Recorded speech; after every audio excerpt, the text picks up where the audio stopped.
Heroes, villains, a tale as old as time, and the never-ending battle to protect truth and justice from those who thrive on chaos and bloodshed.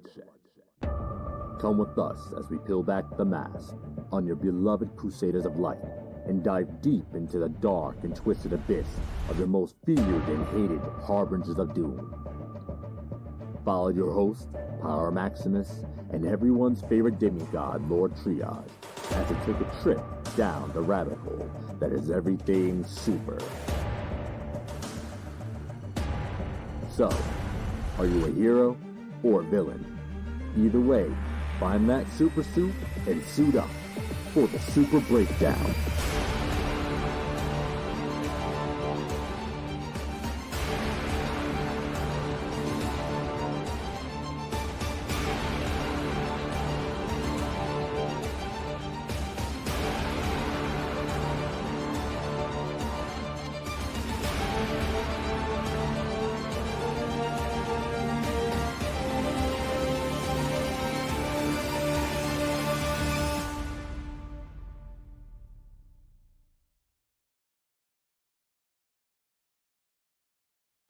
What is up? What is up? We are back with another week, another dope ass episode for y'all.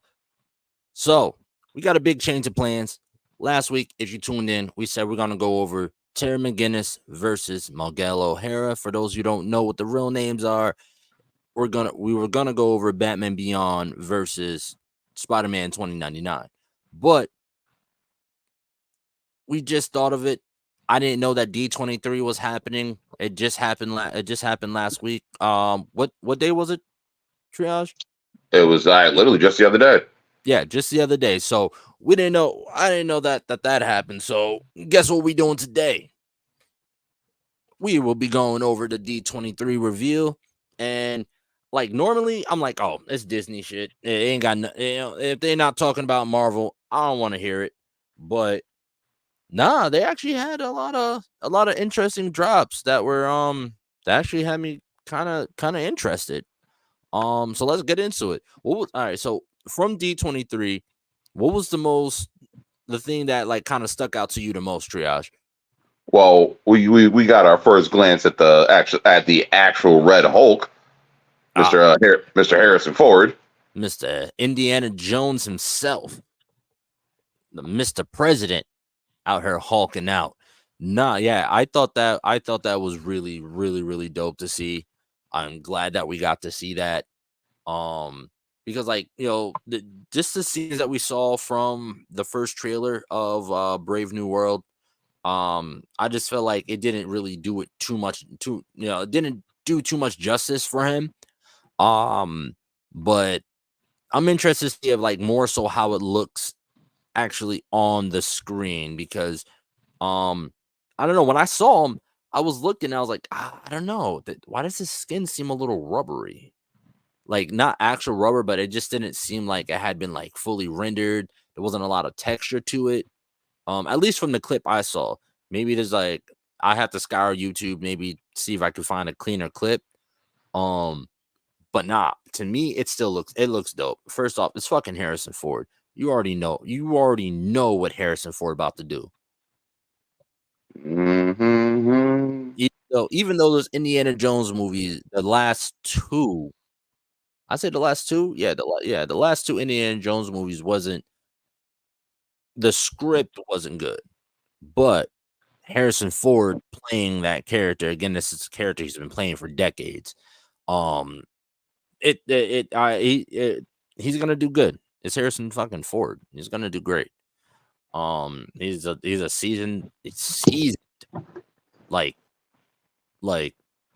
cast iron skillet seasoned. Like your mama bash you upside the head, you try to clean that goddamn cast iron skillet. He's a very well seasoned actor, so I feel like he's gonna do amazingly. So I ain't worried about it. Anthony Mackie, ain't worried about it. He's already, he's come a long way from battle rapping in him. So He said He said, "Fuck Tom Holland. I got Harrison Ford." Honestly, yeah, no, Tom Holland, he asked for that. He asked for that shit. Yeah, That, yeah. that. This is Yeah. gonna lead to a friendly fade in a minute. Oh yeah, absolutely, absolutely. He said he about he gonna be my date. Oh, he gonna be my date. I'm gonna sit him right on down next to me, and I'm gonna make sure that he watches my movie. Mm. Mm. Quick shout out to Terramana Tequila before we dive really too deep into it. I know it's been a minute, but Terramana Tequila, I swear to God, is the best damn tequila I've ever had. It's smooth. I mean, not right now because I haven't drank tequila in a minute. But nah, Terramana Tequila, that's where it's at, man. It's smooth. It's real agave. Not none of this like Patron and Casamigos shit that have you doing dumb shit that you don't remember the next day, and you only have to watch videos of your friend that's showing you the dumb shit that you did. But no, it's absolutely fucking great. So yes, I did pop my bottle of Terramana Tequila today, so y'all already know how this episode gonna go. But no, how do you feel more so about one Harrison Ford playing Red Hulk, playing Thunderbolt Ross, and two, how do you feel about his look? Well, I'm not. I'm not really big on the whole recasting thing. Everyone knows my feelings on that. But with Mhm. William Burke passing away, they had to make a choice, and they I think they did. They picked a solid choice. I'm not gonna lie, hot Mhm. take. I'm not an Indiana Jones fan, never have been, Mhm. Mhm. but I will acknowledge him as the captain of the Millennium Falcon, Mr. Solo. Absolutely. Mr. So Han Solo making what the hell was it? I always forget the name of the run. Kessel Run. The Kessel. I know it starts with a K, the Kessel run. And how long do you make that run? It's like what something point seconds? It's arguable. It's arguable because he claims he rounded down, but Nah, but I agree with you. Like so, like I like the Indiana Jones movies. Well, one because I watched them all as a kid. I watched them with my grandfather. He's the one that introduced me to. Honestly, he's the one that introduced me to Harrison Ford. So like those movies always kind of hold a spot in my heart. But yeah, they were all right for the time. That's why I said like these the last two Indiana Jones movies really they don't hold no water. I think the I can't even fucking remember what the last one was. I don't even know the name, but the one before that was the Crystal Skulls.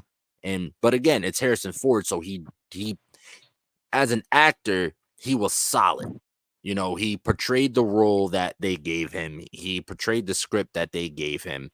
Um so he did it. I don't often blame the actor if for a movie bombing. A lot of the times it's the actual script that they were given, and they just got to work with what they got, unless you got that star power to be like, yeah, I'm not doing that shit, you better fix that. But most stars nowadays, they don't have that star power yet. You got to be a Robert De Niro, you got to be an Al Pacino, you know what I mean? You got to be a Tom Hanks. Even Tom Hanks got that kind of star power to make people hit and go back to the lab and rework shit. it's But back no, to the lab again. begin. Oh no. If you know, you know. But nah, yeah, this shit, man. I'm hyped. First off, it's we get to see like Sam Wilson fully step into his captain, as the role of Captain America, and make his own mark as Captain America. So I'm interested to see that. I'm interested to see the amazing fucking Juan Carlos Esposito as Sidewinder and the introduction, the official introduction to the Serpent Society. I just feel like it's gonna be a good movie. It's gonna be a great fucking movie. Um, for me, the big thing that stuck out, for D23 for me, it honestly for me, I fucking love Lilo and Stitch. Lilo and Stitch is literally one of my favorite movies as a kid. So like I feel like they could tweak his live action look just a little bit. I feel like his nose needs to be a little further out. Listen. Let's not have a Sonic moment, all right? Oh no. This is definitely not. It's good enough. It's good enough. Like his it's good enough. Like that Sonic shit, that was like a whoa, y'all bugging type situation. This, it's really good. It's really, really good. I just feel like me being a fan, I just feel like just little tweaks, but other than that, no, I'll take it. It's solid. It's solid. My only worry about this movie is making sure that the human characters look right and fit the part. You know what I mean?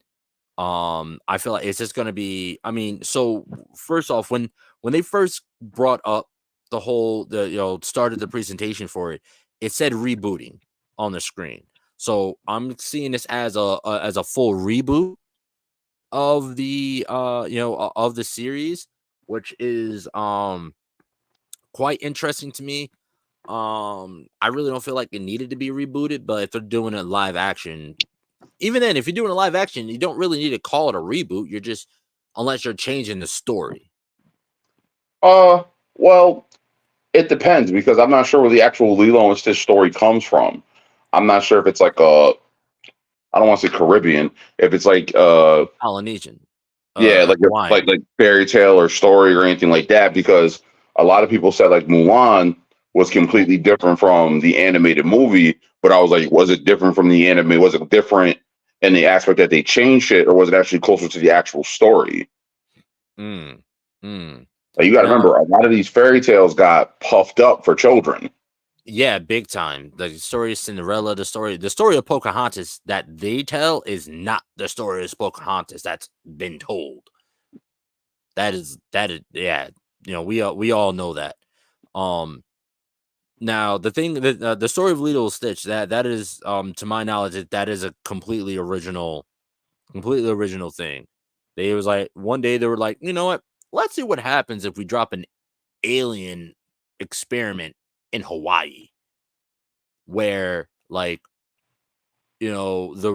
like it's surrounded by water. Oh yeah, let's just make this character weak to water, and we'll see where it goes from there. Um, I do feel like the animated movies started getting a little weird, or like inconsistent towards I think there's three. Yeah, there's three. There's Lilo and Stitch, then there's Lilo and Stitch 2. Stitch has a glitch, and then there's Leroy and Stitch, where you get introduced to Stitch's closest relative, I believe 625. And they named him Leroy, and he's like red, and he's just like a fucking maniac. He's like 10 times worse than Stitch. I actually want to say he's 627. I want to say he's after Stitch. Oh, maybe. Oh yeah, 625 was Angel, what's his I name? think the pink one. Really? No, I thought 625 was what's the sandwich dude? I could have swore it was Angel, but I could be incorrect. All right, so all the viewers, by all means, drop in the comments. If you're a Lilo and Stitch fan, drop in the comments and let us know who 625 was. I thought Angel was like 628. But I okay, here's my thing. A little hot take. It might not actually even be a hot take, but I always thought that was weird between Stitch and Angel. Because they're both experiments? No, because they're cousins. And that's any different from the Lion King or Game of Thrones or. Well, the thing about Game of Thrones is we all know, okay, that's a little wild. That's wild. Y'all blood related. Lion King, it's like, all right, that's like Animal Kingdom. But even then, that's still weird. But now when you look at it, because Lilo and Stitch is so heavy on family sticks together.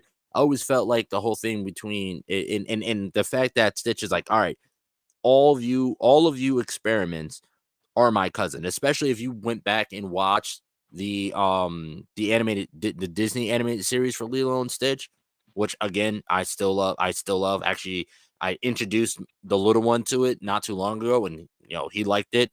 But it goes hard on heavy, like, you guys are my cousins. I got y'all back. Have y'all back. But when it comes to Angel, it's like, all right, you say that. You say that's your cousin, but like, is it like your cousin as in your mom's best friend's kids?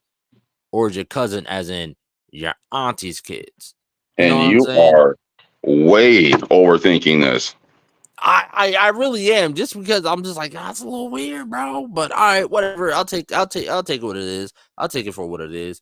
Um, but no, yeah, my biggest back to what I say, my biggest thing is, like, I just want to make sure that they get the actual live action humans right, and make sure that they fit the role that you know that they originally played. I don't want to see Lilo that's like 15, 16 years old, or pretty much a full adult now. Or actually no. I take that back.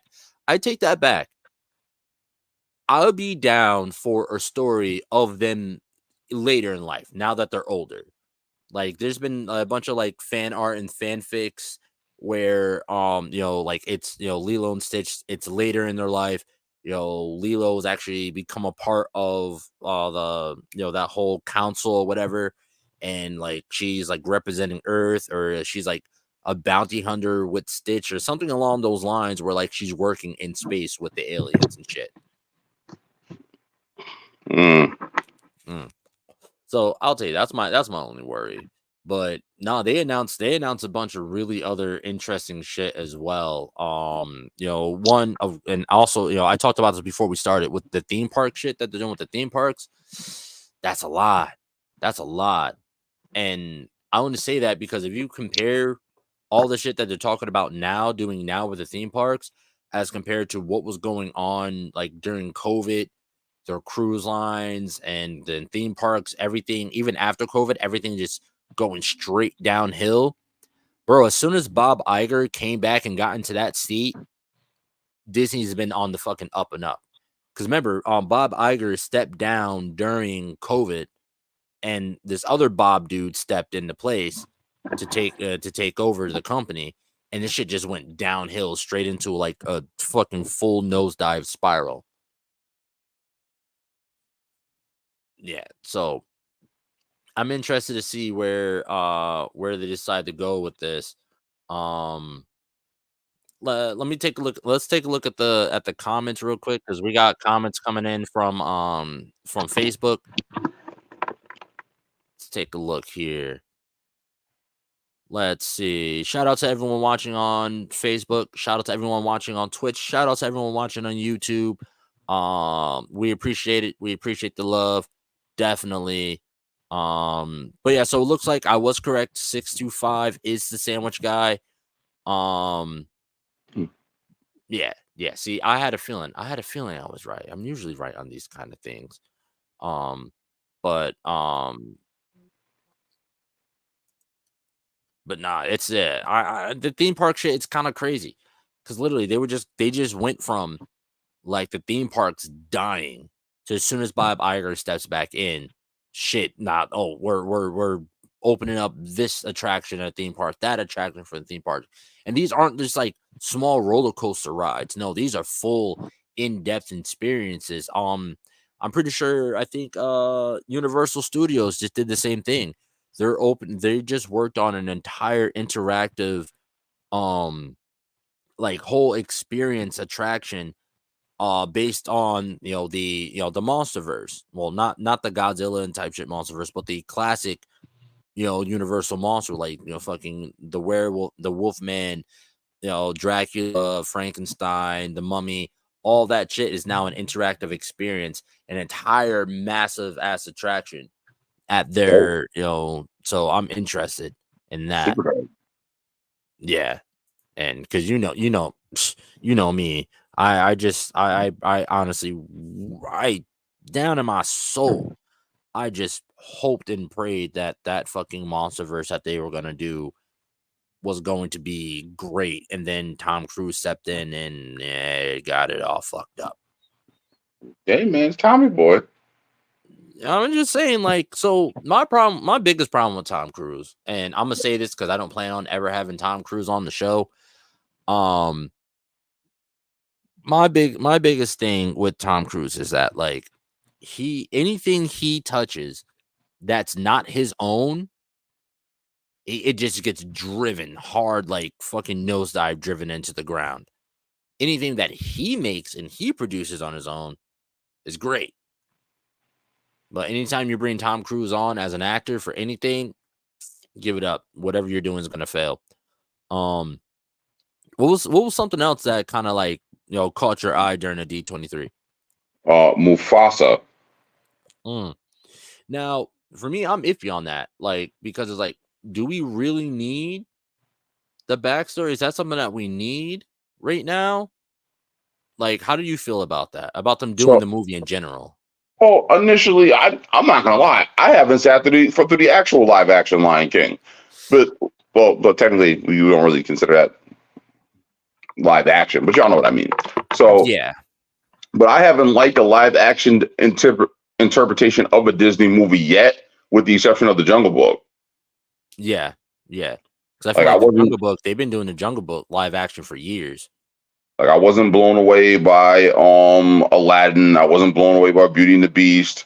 I was like, a few of these people, I don't even think we're good casting choices, in my opinion. But once again, so I was on the fence about it because I was like, does anyone, who's going to care, who's not? But it's like, then you see the trailer. Have you watched the trailer? No, actually, I did not. I haven't watched the full trailer. I watched the teaser that they dropped when they first announced it. Have not watched the trailer. Yeah, because it's hinting that apparently Scar was the actual, Taka was actually supposed to be the one to inherit the throne, and Mufasa's apparently adopted. Oh shit. Okay, I think we might need this. After hearing that, I think we might need this. And it's like, I'm not gonna lie, like when they announced the live action Lion King movie, I was hyped just because they said the entire cast was black. Yes, that's really kind of what kind of drove me to watch that. And then also the star power that they brought, and they said that James Earl Jones was coming back. So I was like, all right, I gotta watch it. What we had Angela Bassett, Beyonce, James Earl Jones. They had a bunch of really, really I wouldn't say great actors. Besides James Earl Jones and Angela Bassett, but Beyonce, she really not an actor, but she got vocals. But so I wasn't. That's the only thing that drove me was the star power that they had for that last one. But to me, and again, someone who's watched Lion King 100 times, I didn't think it was story wise. I thought it was very close. It was very, very, very, very close, even visually close. Like as in each scene was very fucking close to the animated version of it. But they added in, a few things here and there, like they extended Hakuna Matata when they first meet Simba. They extended that a little bit longer. So I was just like, all right. And the biggest thing that threw me off was the air quote live action. But I thought it was cool. I thought it was like being so like such a movie head. I thought that it was technologically, it was great. I was like, wow, it looks great. And with Beauty and the Beast, I felt the same way. Beauty and the Beast, I felt like they tried their best to go shot for shot from the animated one. The trailer is shot for shot from the animated. Like the trailer for Beauty and the Beast is shot for shot of the trailer from the animated one. It's shot for fucking shot. So I thought that was cool. But yeah, no, I agree with you. I haven't been blown away yet by any live action. I mean, I enjoyed Aladdin. I thought it was fun. I was entertained. Nah. But like as in it being good, I thought it was fun to watch. I also feel like a lot of their villains tend to fall flat. Like they're not I don't know, they're not as menacing live action, if that makes sense. Oh, absolutely. Like, It makes 100% sense. And then even Maleficent, like they turned that on its head. So like Angelina Jolie's character wasn't even so much a villain as she was a victim. And then I'm real interested to see how they're going to about to do Snow White because they just announced that because Gal Gadot's the evil queen. So yeah, I think that was a pretty dope ass casting though. I think that was a pretty solid cast. yeah. So I'm interested. Definitely very interested in that. But like, so here's the thing with Maleficent though. It's like it was always hinted at her having like a really rough, backstory that led her to be the way she is. I think Disney's whole thing, the whole thing that they've been trying to portray for the longest time is that just because you see a villain and just because you see someone's evil, like being evil is not an innate thing. You don't just get born and you're evil, or you're bad or anything. It's something that the world has done to you, or your outlook or perspective on the world has brought you to. And that's one thing I always thought was really fun and interesting that Disney always tried to portray. Just because everyone says you're bad doesn't necessarily mean that you're bad.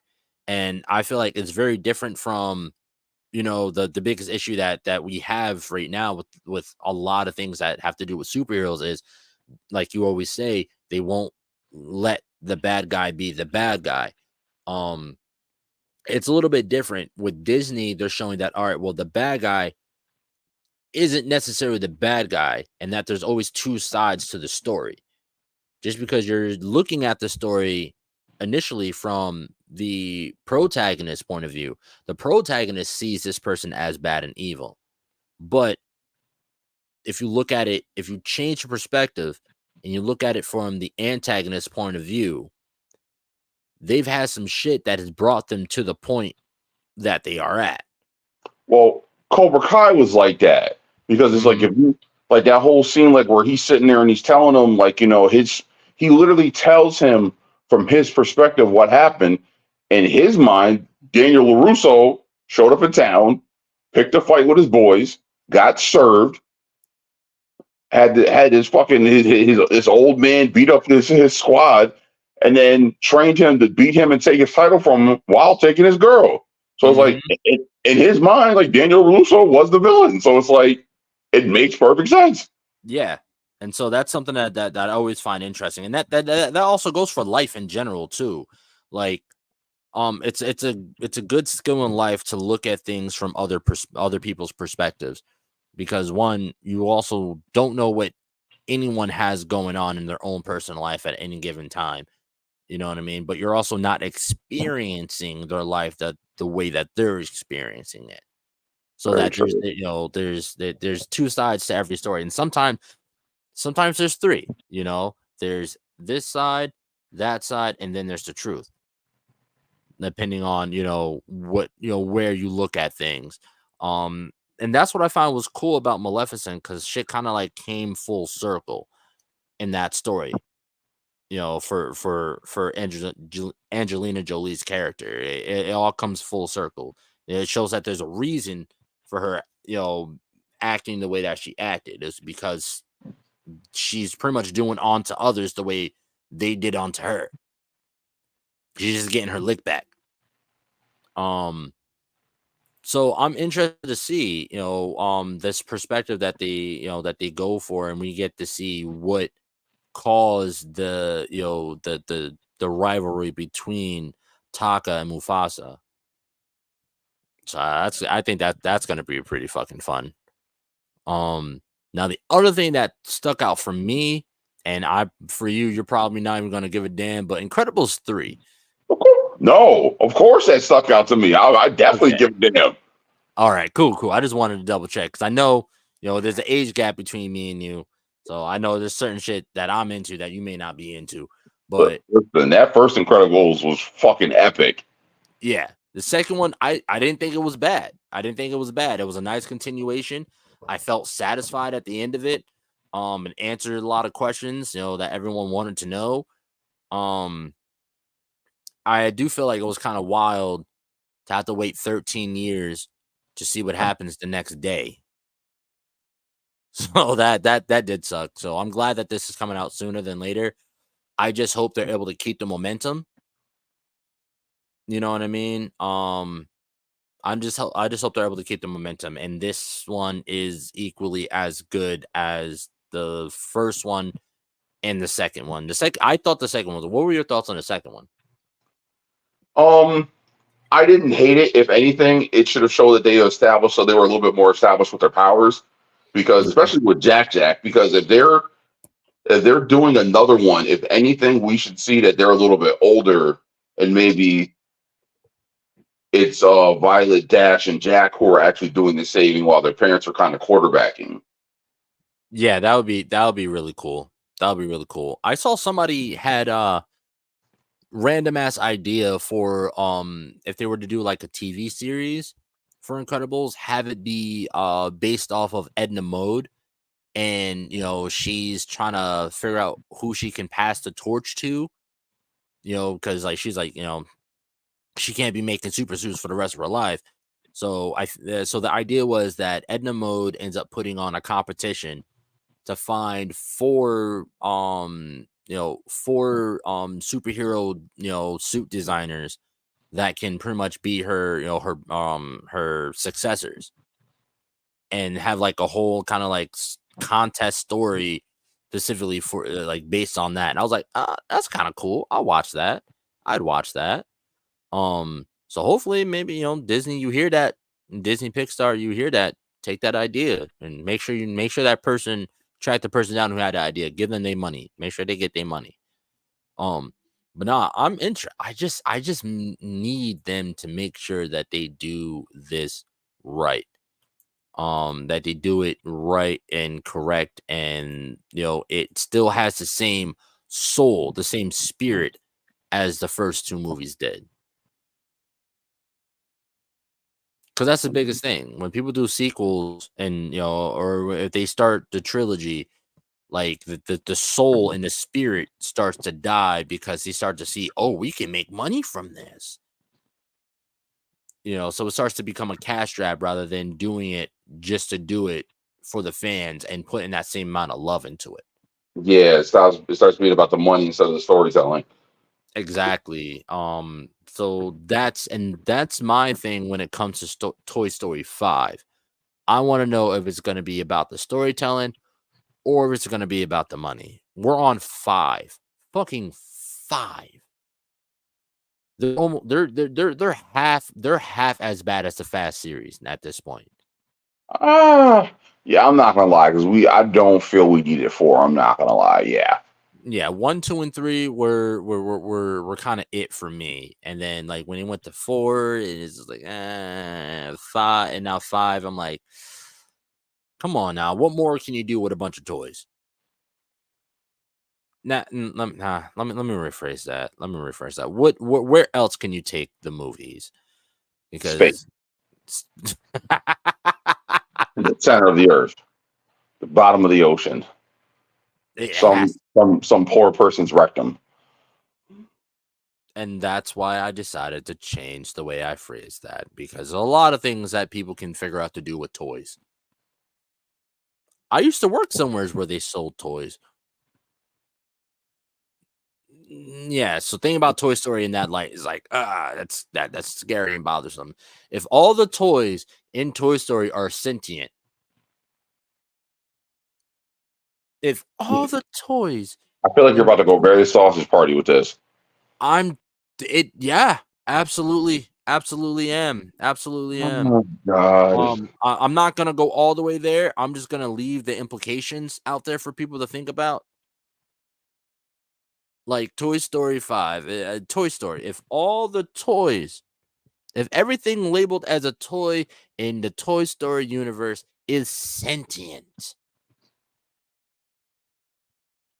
come on now. Like, that's terrifying. That's scary. That's scary. That's like if Transformers was real. Shorty sitting in her bedroom, her fucking Rose toy transforms and jumps out the window. Oh my God. fucking winks at her before it jumps out the window. Come on now. Nah. So I don't feel like we need a Toy Story 5. I'll watch it. I'll definitely watch it. Maybe it's good, maybe it's not. It's not, and even then, it's a Toy Story movie. It's not for us. It's not for us at this point. 1, 2, and 3 were kind of for us, just to give us like a round off to, a storyline that we loved so much. But 4 and 5 are not for us. They're not for our generation. So I'm just gonna take it at that. It's not for me. What I am interested in is fucking Avatar: Fire and Ash. That's gonna be interesting because I don't know if did you are you into the Avatar movies? Not at all. Damn. No, I enjoyed them. I enjoyed them. So it seems like each on Pandora, right? It's called Pandora. Oh, I've seen the first one, Yeah. but it's like I didn't care for him. Okay. Did you see the second one at all? Nope. Okay. I'll suggest watching the second one because the second one it gives a little more depth to the character, and it more so I feel like this series focuses more on world building than character building, really. Because the story is not about the characters. It's not about the characters. The story is really truly about the planet that they're on in the world. To me, I see the main character as being the planet that they're on. Because all this shit, everything that happens is all because humans or sky people not respecting the planet and not understanding that the planet is also a living being as well. So it's more so about the planet, and it seems like there's different groups of I can't remember what the name of the people were, but there's different groups of them. There's those that we get introduced to in the first movie that are kind of like air nomads. They're all about flying and shit like that. And then what we see in number 2 is that there's a whole group, or pretty much a separate offshoot species that is water based. They live in the water, on the water, essentially kind of like mermaids and such. And so this one seems like they're gonna run into they're gonna have to move, and they're gonna have to end up living with another group that are red, because in this one we introduced to the blue people, but then in number 2 we're introduced to a light blue people, kind of more so on a greenish side with a greenish hue. In this one, I'm hoping that we get to see a group of red, and it have to do with the power of fire and shit like that. And maybe we see some kind of mole people in the next movie, because there's supposed to be 6 of these shits. I believe the number they were shooting for was 4, but we'll see how it goes. Yeah, we'll see. We'll see. Because these are massive fucking productions. Massive productions. It being completely fucking CGI'd for the most part. Massive productions. So I know, from my understanding, is that the reason why it took so long for the second movie to drop is because they were working on 2 and 3 at the same time. So now we're seeing 3 getting dropped. I'm interested to see the trailer. I'm quite interested, but I recommend watching 2. 2 I felt like goes more in depth as well, but they also have they have a bad habit that that a lot of other companies and movies have, with not letting people die. If they're dead, let them fucking stay dead. They're not doing that. But now, for me, the biggest thing that has piqued my interest is the next season of The Mandalorian. The Mandalorian and Grogu. Din Grogu. Din Grogu. I'm highly interested in that. I wonder if because again, we're clearly leading up to something right now. We're clearly leading up to something, especially after seeing Ahsoka and the big shit going on with that. We're gonna have to deal with, we're going to see them go and be like, hey, we need your help. There's some big shit going on, and next thing you know, we're gonna see we're gonna see the rebels team up with the Mandalorians, and the Mandalorian, and then Din Djarin, he's gonna go get fucking Boba Fett and his crew. Man, no disrespect to the actor who plays Boba Fett, but fuck that show, man. Nah, I can't.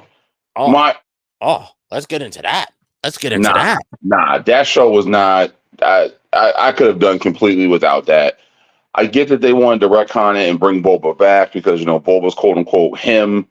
He's that guy, and I think Boba is a cool character. I think the actor that plays him is phenomenal, but I can't, man. Nah, that show was completely lackluster. It fell flat. Yeah, I I don't. agree.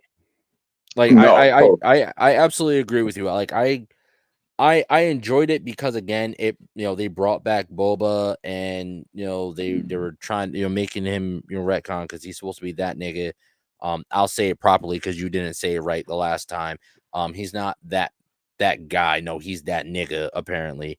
And so Like they talk about Boba Fett like he's Lobo. Like yeah.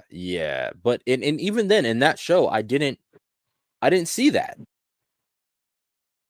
So I agree with you with it kind of falling flat. Like I said, the whole second half of the show was Mandalorian 2.0. Like unless there's some literature out there that I don't know about where it actually goes into detail showing how badass he is. I mean, I'm pretty sure there is. I'm pretty sure there is because there's a whole I'm pretty sure there's a whole collection about on like the bounty hunters of Star Wars. so what was I going to say? Yeah, no. So what I'm taking from it is that the Mandalorians, excuse me, because the Empire is quote unquote back, and it's like they're supposed to be back in full force because the Moffs you see are still. And once again, Moff is actually a title. It's not just a person. The Moff are The same thing as Darth. yeah. Like the Moffs are like in full force and they're reorganizing, and it seems like they've never been unorganized. If anything, they're more organized than ever because there's a book called The Truce of Bakura, if memory serves me correctly, that the second the Emperor got wiped out, there was a whole shit show that happened at the end of the galaxy where you had people who were under the Palpatine's protection who were calling for backup and could not get it because he was dead. So I'm thinking that that's going to be a tie-in between that and the whole thing with the Empire returning. So it's either going to be one of two things. There's either going to be an issue that's going to unite the Empire and everyone else against this unknown threat at the end of the galaxy, or you have to remember that with the Empire coming back, they have to now contest with Luke Skywalker and everyone he's potentially training. The Rebels are still all around, with the exception of Kanan. And Ezra Bridger's back. He's like, Ahsoka's got a huge axe to grind against these niggas now. And then Din Djarin, and then not Din Djarin, Bo-Katan, because she's now reunited Mandalore. And they're back on Mandalore. And here's the other thing: the Mandalorians in general have an axe to grind against the Empire. For all the times that the Sith have used their people and led to their people's downfall, and the separation of their people. Oh yeah, the fucking Bo-Katan's gonna be like, wait, what? They're back? Oh, we're not just dealing with a Moff, we're dealing with actual generals now. Like they might fuck around, line them all up and take their heads off. Yeah. I definitely see Bo-Katan taking that Darksaber upside that motherfucker's throat. Yep. Or does Din doesn't still have the Darksaber, right? The Darksaber was actually the hilt was crushed. It was? Yeah, so they have to rebuild it. Oh shit, I forgot about that. That's interesting. I never heard of anything about that within the lore. Um, that's interesting. Okay, okay. But again, the Mandalorian is taking place after the whole Crimson Crusaders debacle with when Maul had the dark saber and shit. So this is all taking place after that. About the Um, whole thing with the Death Watch, yes. yeah, the Death Watch. What did I say? Crimson Raiders. Where's that from? You're thinking of Crimson Dawn, I think. Crimson Dawn. Yes, Crimson That Dawn. was That's what I'm that was thinking. the group I believe Maul was in charge of. Yep, yep. Um, but no, yeah, everyone at this point is gonna have a fucking axe to grind, and then with the United Mandalore, fucking Ahsoka and the reunited rebels, pretty much. Yeah, it's gonna be a fucking fight. It's gonna be a fucking fight, and then I don't know. To be honest, I don't know if Luke's gonna be a part of this fight. Why would he not? I mean, I don't want to talk about Bruno. Nigga, we're not acknowledging 6, 7, and 8. Excuse me, we're not acknowledging 7, 8, 9.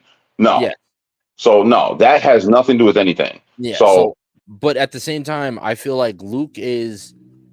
I mean, I don't know. Maybe I'm wrong because he was quick to wreck those fucking what was it, dark troopers?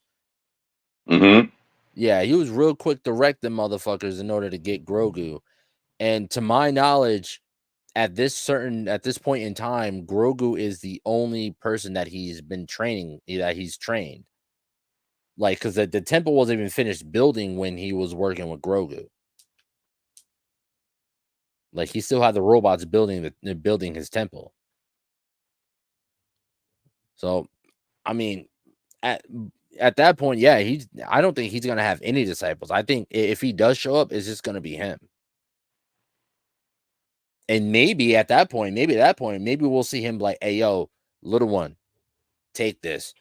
You don't just have to be one thing. You don't just have to be a Jedi. You don't just have to be a Mandalore. We're gonna need you to take this lightsaber. We're gonna need you to take Yoda's lightsaber. I could care less about that because there's no real good way they are going to show that where I'm going to be like, There's yeah, that's cool. Yeah, no, absolutely, 100%. I can't think of any way that they'll be able to write that and it work. Like that would have to be completely CGI, and nah, I can't. And I'm gonna have a hard time believing in that short. But then again, I'm not gonna say short period of time because we don't really know how long he was with Luke. So there's the Yeah, time gap was never really explained. And it's yeah, like even if he was with Luke and Luke taught him certain lightsaber forms, he could remember that shit and been practicing on his own. So who knows? But like I said, I'm not crazy about seeing that. I could care less. mm-hmm. I can nod my head with that one because it's like that's not the story that I want to see. It would be cool to see, Din Grogu, the first, second Mandalorian Jedi. Um, that'll be interesting. But again, it wouldn't make sense towards the canon lore because it's like, all right, well, we have a second Mandalorian Jedi Well, and technically, it might be the third. third. Yeah. Who are you counting as this? Who are you counting as the first? I'm counting the first as the fucking what's his name? The name's escaping me. We talked about him when we were going when and we mentioned him when we were going over talking about Mandalore quite a few episodes ago, a few months ago. Okay. But yeah, So are, he was a Mandalorian that became a Jedi and end up leaving the Jedi and went back to Mandalore. Wasn't he? I'm pretty sure he was the one that created the dark saber. but this is one of the things where I'm gonna ask you, like, are you forgetting all about Ahsoka's apprentice? Oh, yeah, yeah. I definitely was forgetting about Sabine. I forget that Sabine's a Mandalorian. You're right. But again, also with that, we don't really see too much any like I can't even say that because honestly, the only other thing we hear, I actually know because we got. Nah, no. I'll leave. I'll leave it at that. Yeah, it's technically the third Mandalorian Jedi. The technically the third. So because I got to remember. So when the first 3 movies came out, none of this other shit was thought about beforehand. All this shit is new with Sabine, Ahsoka, and all that. All this shit is new. So it makes sense that we would not have heard about it in the 3 movies, and it would make sense that we didn't hear about it in the bullshit ass threequels, I'm gonna call them. Because the threequels were shit or bullshit. Apparently, well, 4 because like I said, there's the rumors of that 4th one coming out, and with Rey being pregnant and shit. Hopefully, they treat that shit like they did the fucking Batgirl movie. Just burn that shit. Don't let nobody see that shit. Just burn it. Again, nothing against Daisy Ripley personally in her acting. But I'm also not gonna say that I'm a fan of her because I'm not, really I don't really understand her her acting credits or whatever. I'm not necessarily a fan of her. I'm gonna say I'm a fan, not say I'm not a fan. I just don't know her work like that. But the character that they wrote, the character that they had her play was fill in the blank for me, Triage. Like it's on. I'll take we're talking about Rey's character. Oh, absolutely. We're talking about Rey's character. Rey's character was all plot armor, next to no development, with very very little personality. Yes. Like I don't know, because like people complain that Anakin Skywalker, Hayden Christensen's Anakin Skywalker, all he did was whine, and it's like, but it's like my whole thing was like you got to understand, like if you look at like his tour of duty, you look at the stuff he did, you look at the way he was treated. It's like if anything, I am going to be pissed and be pissed constantly if I'm constantly being put with someone who's beneath me. Mm-hmm. Like and yet, and on top of that, on top of being put with someone that's beneath me, be put with, and that person's achievements outshining mine.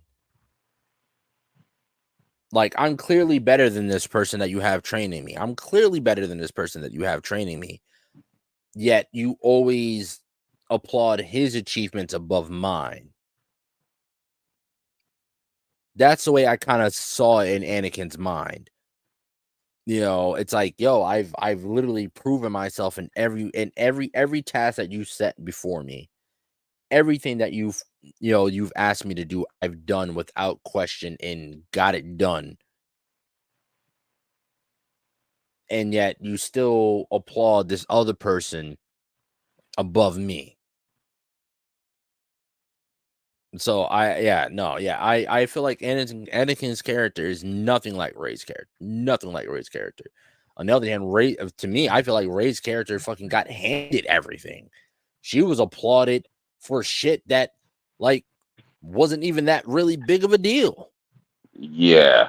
Like and then like the other thing to me is like I don't, like I said, like my whole thing with the plot armor. For example, let's look at some duels real quick.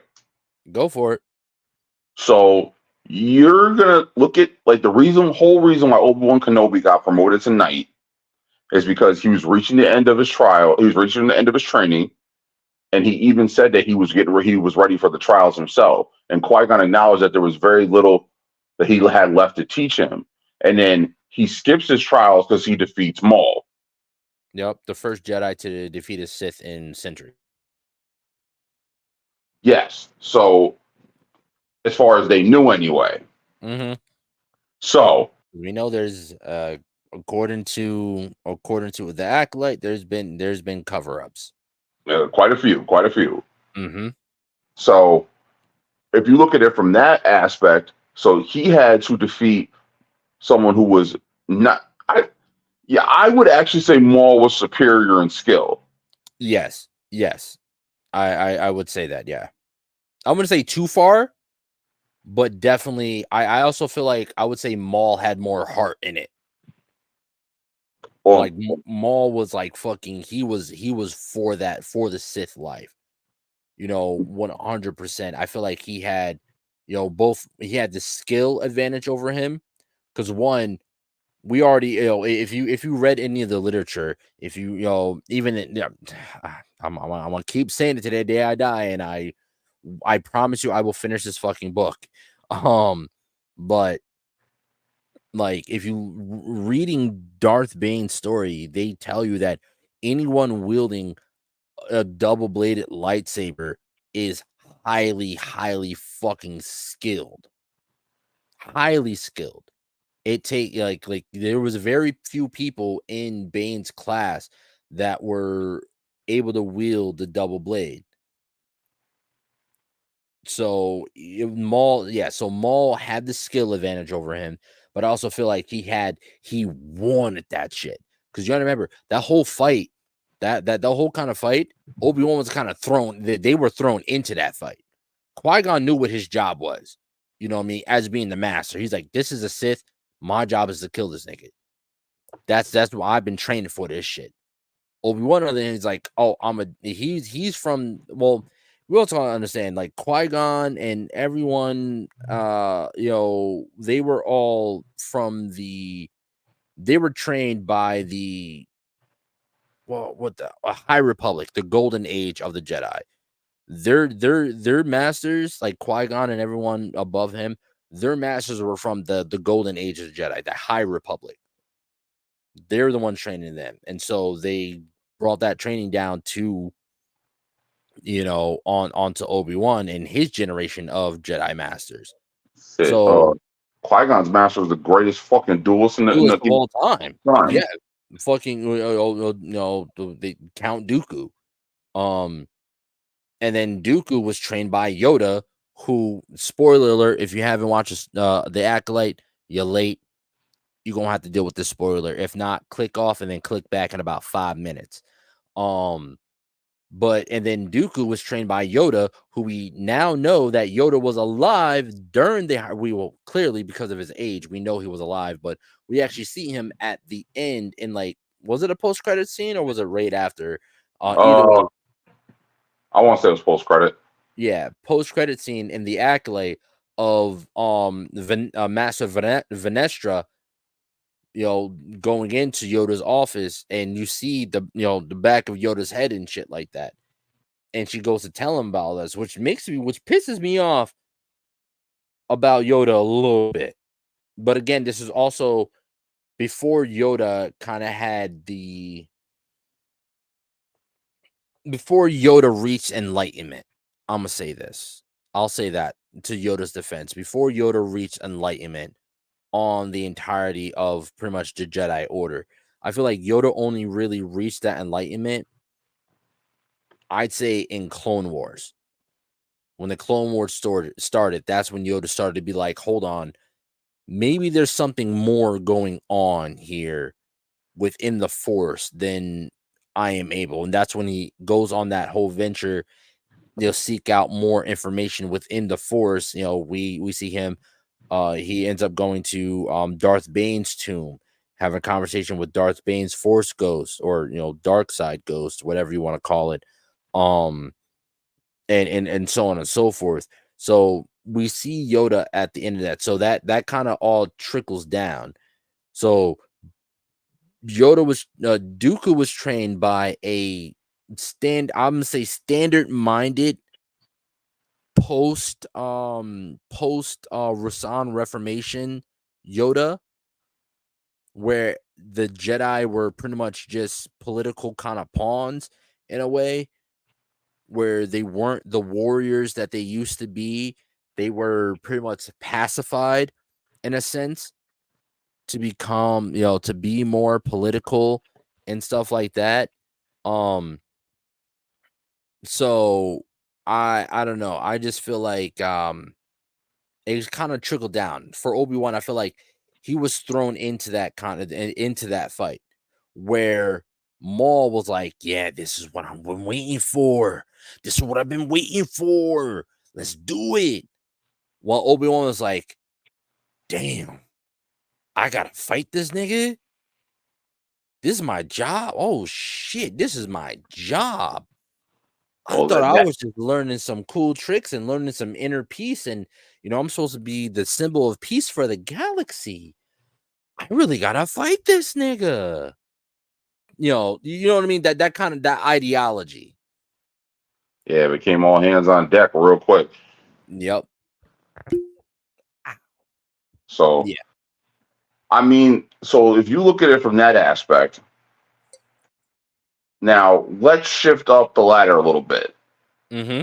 And before we do that, so let's look at it one more time real quick. So not only does Obi-Wan do something after actually being defeated, let's acknowledge that because he was disarmed. Yep. So not only does he turn the battle around to work in his favor, he manages to cripple the Sith Lord who killed his master, who was probably one of the greatest Force users and duelists of his time himself. Made him completely switch his style from the offensive style to the defensive style, and he transcended that style so much that by the time the Clone Wars rolled around a decade later, he was the greatest master of Form 3 that the Republic had ever seen. Let people know what Form 3 is real quick.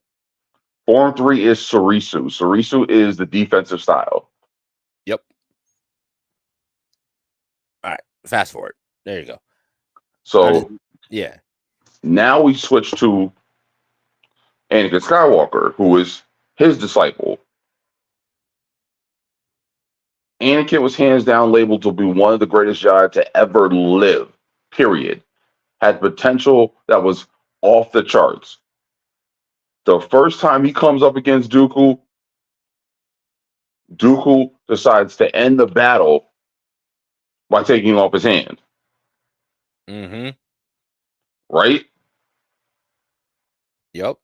So, once again, while Anakin Skywalker was gifted in the Force and everyone acknowledged that, what did he spend his time practicing more than anything? His lightsaber combat.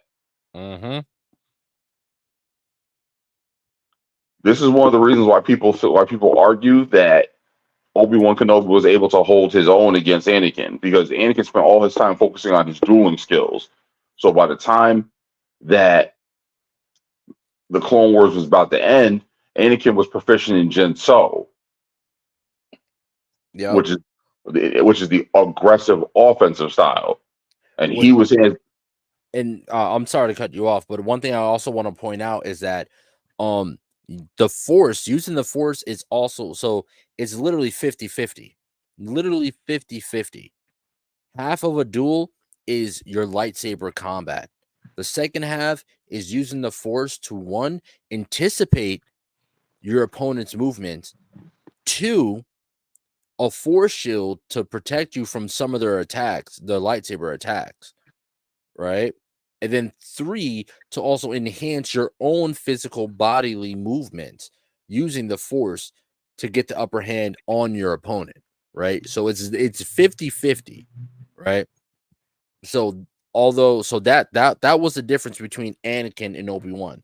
That's why Obi-Wan, with a defensive style, was also able to hold his own with Anakin, who was an offensive style, because Obi-Wan, for years, honed his Force abilities and its connection to the Force, while Anakin focused more so on his lightsaber combat. So they ended up pretty much being an even match. It's literally described as an unstoppable force meeting an immovable object. Yes, absolutely. Absolutely.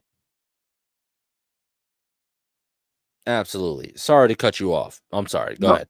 No, so you're fine. So, like, once that happens, so by the time that the Clone Wars rolls around again, Dooku actually, and I didn't notice so recently, Dooku didn't even want to kill Obi-Wan. Yeah, he wanted to turn Obi-Wan because he thought of Obi-Wan like a grandson. Mm-hmm.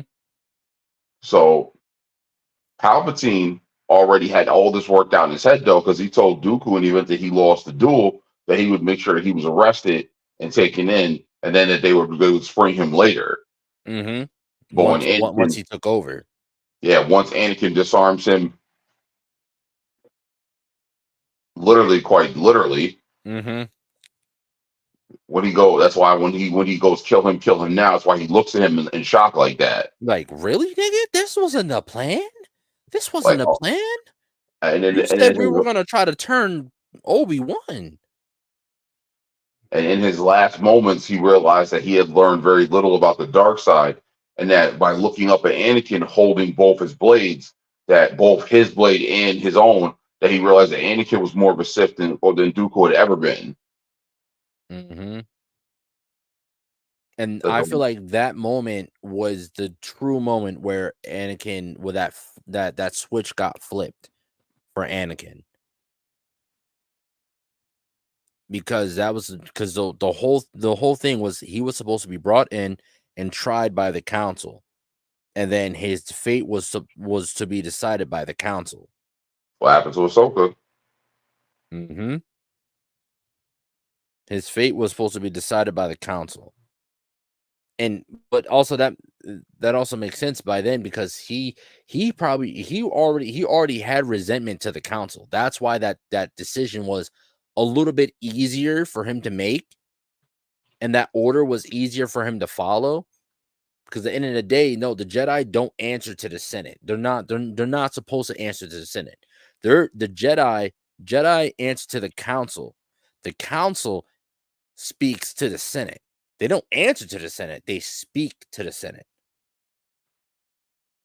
And that's a lot of the political shit that we were seeing going on within the acolyte, in the background of the acolyte I keep so as much as I know that her name is Venestra, I keep wanting to call her Ventress.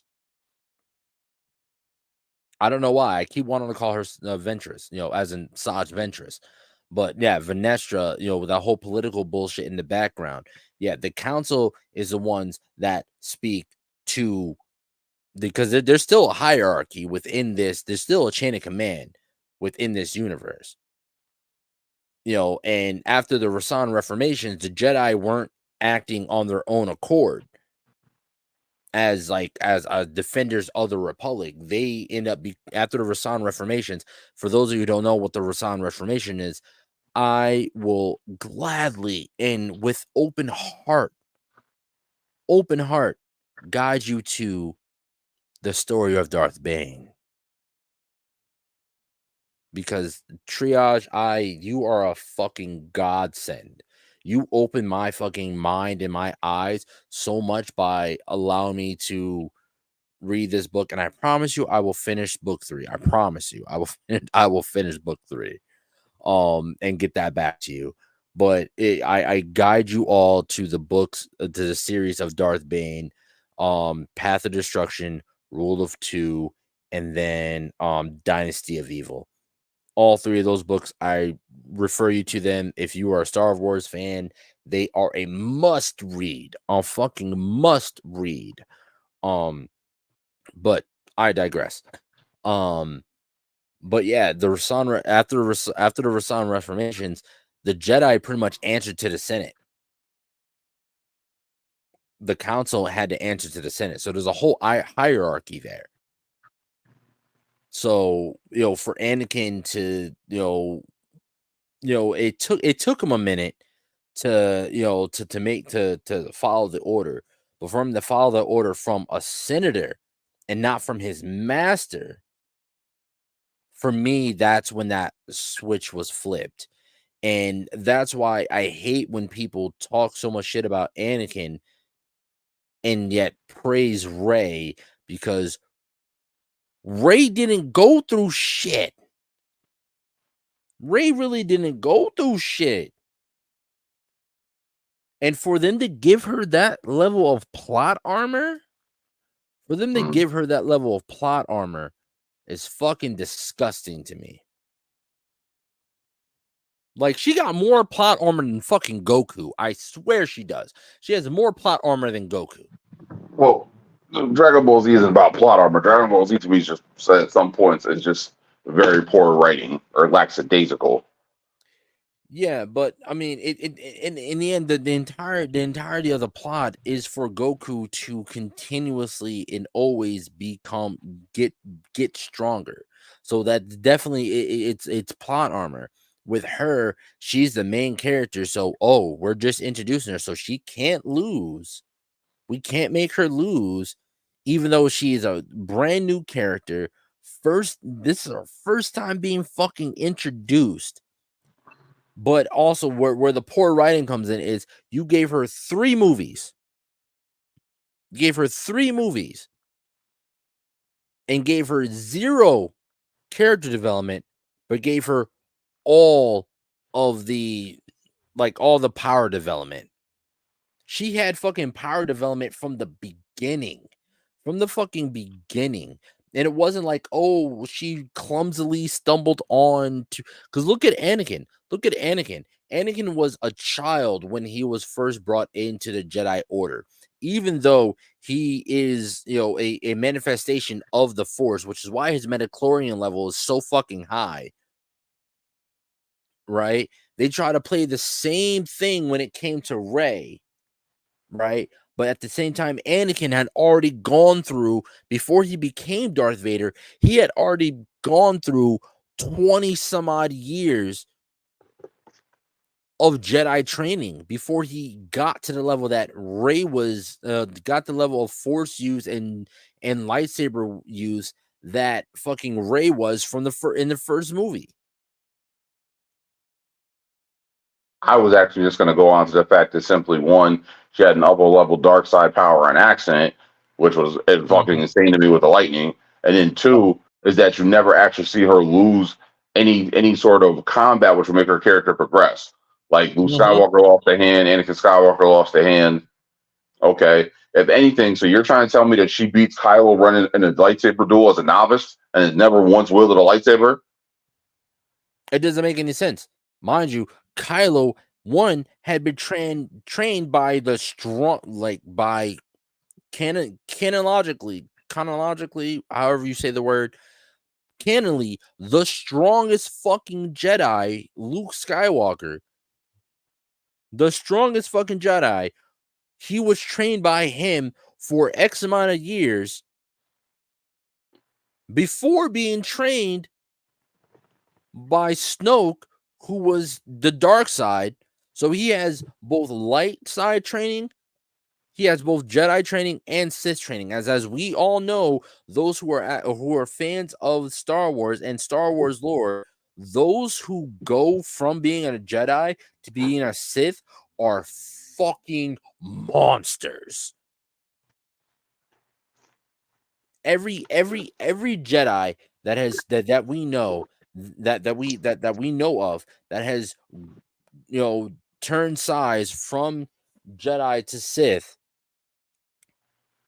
have been ridiculous, both within combat and Jedi and lightsaber combat. I'm sorry, both within Force use and Jedi combat. Look at Revan. Revan is one of the most revered Sith Lord, but also a very revered Jedi.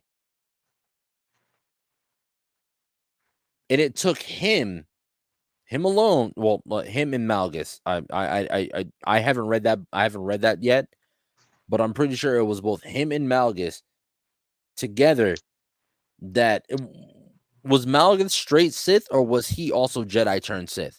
Excuse me. It was you're thinking of Malik, not Malgus. Malik. Malgus is that nigga Hudo. Yeah, Malgus is that nigga too. He was straight Sith. Malgus was straight Sith. Because I'm pretty sure Malgus was like not too far after Bane. He wasn't too long after Bane. Because Bane's reign is about 1,000 years before Palpatine's reign. And Plagueis is maybe at this point 100 years before. Yeah, since we've seen Plagueis, spoiler alert, if you haven't seen The Acolyte, is your bad at this point. It's been out for like over 2 months now. We see Plagueis alive and well 100 years before the start of episode 1.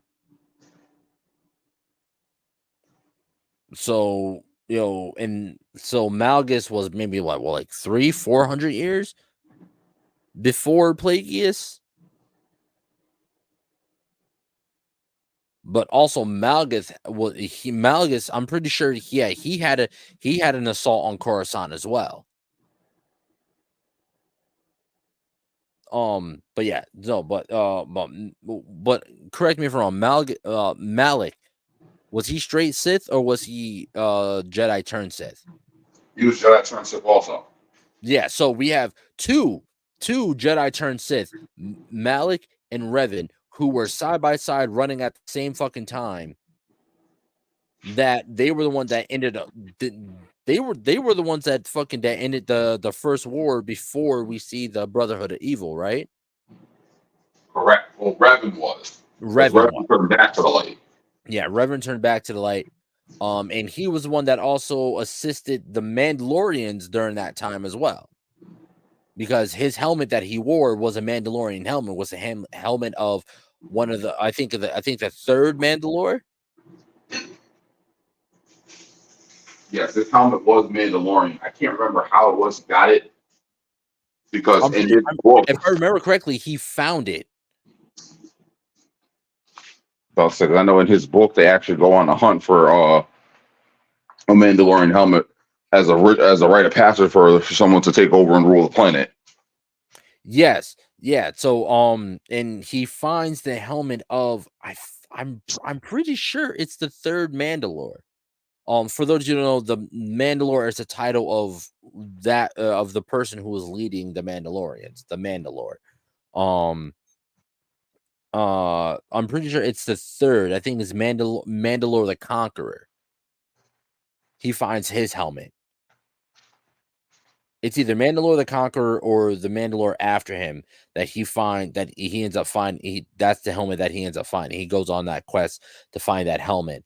And that's the helmet that Revan wears. So we know that Jedi turned Sith are fucking powerful.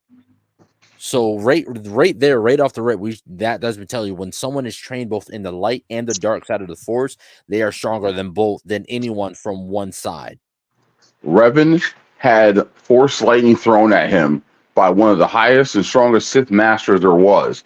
He pulled it in through one hand, channeled it through his body like a fucking firebender, and threw it back with his other hand, and then disintegrated her. I fucking love that reference just now. That reference is fucking gold. That's getting clipped. That's getting fucking clipped. That reference is gold.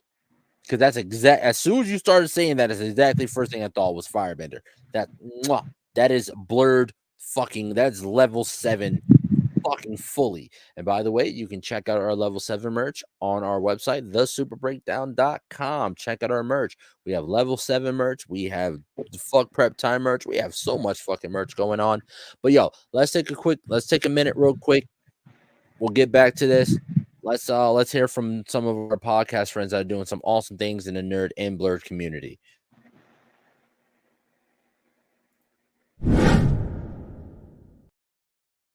Going on, everybody? Lloyd Jones with Midnight Comics here, and we'd like to introduce you guys to our show, The Indie Breakdown, a show where we break down your favorite indie comic book characters' power, stats, and abilities, and get them ready for an eventual indie versus matchup. All Indie Breakdown episodes go live first on Spotify and on Patreon, with them eventually showing up on YouTube. So if you guys want to check out The Indie Breakdown and learn more from your favorite indie comic book creators, now's the time to do so.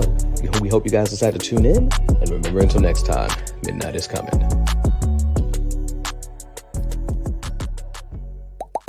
Hi, I go by Lady Mandalore, the creator of Roomful of Words. Do you have a whiteboard in your room? Do people get a glazed over look in their eye when you start to explain things to them? Well, come join me every Sunday at 7 p.m. Eastern Standard Time, where we can talk comics and get to know some new creators of color, only on YouTube and Twitch. What's going on, everybody? It's me, Calvin, from the Icarus Podcast, and I just want to say that we got new episodes coming next Saturday and every Saturday after that. So all I would have to say from here is keep enjoying the show. You can check us out, www.icarusmetrocomics.com. Check us out on YouTube, TikTok, Facebook, and more. See y'all next time.